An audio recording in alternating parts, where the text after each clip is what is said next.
একটু আলাদা টাইপের মানসিকতা। এরা নিজেকে প্রকাশ করতে চায়, এরা নিজেকে দেখাতে চায় অন্যদের সামনে। এরা নিজের যে সৌন্দর্য আছে, নিজের সুন্দর চেহারা আছে, সেটাকে অন্যের সামনে তুলে ধরতে চায়। আপনাকে দেখতে হবে আঙুলগুলো অনেক বেশি সুচলও নাই তো, প্রত্যেকটা আঙুলের মাথা দেখুন সুচলো হয়ে আছে। আঙুলের মাথা সুচলো প্রথম ব্যাপার। আর ২ নম্বর ব্যাপারটা হচ্ছে, দেখবেন তাদের ক্ষেত্রে এই জায়গাটা একটু গ্যাপ থেকে যায় কিন্তু। এরা কিন্তু কখনোই অতিরিক্ত বিশ্বাসী হতে পারে না।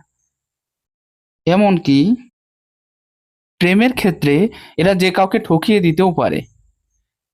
তার প্রধান কারণ হচ্ছে এরা এত বেশি আকর্ষিত হতে থাকে বা এত বেশি নিজেকে প্রকাশ করতে চায়, যার তুলনায় বলতে গেলে এদের চয়েসটা একটু অন্যরকম হয়ে যায়। বহু চয়েস হয়ে যায় এদেরকে। অপোজিট জেন্ডারের দিকে এদের নজর একটু অন্যরকম থেকে থাকে। দেখবেন আঙুলের ক্ষেত্রটা সবসময়ের জন্য সুচল হয়ে আছে। প্রত্যেকটা আঙুলের মাথা অনেক বেশি সুচল হয়ে আছে। এমনকি এরা একটু নিজেকে অনেক বেশি জিনিয়াস ভাবে, অনেকটা বেশি এক্সট্রা লেভেলের ভাবে। এরা নিজেকে অনেক বেশি পাওয়ারফুল ভাবে এবং নিজেকে প্রকাশ করার জন্য যে সমস্ত কাজকর্ম করার দরকার, যা কিছু করার দরকার এরা সবই সবকিছুই করে থাকে। এরা খুব স্টাইলিশ হয়। নমস্কার।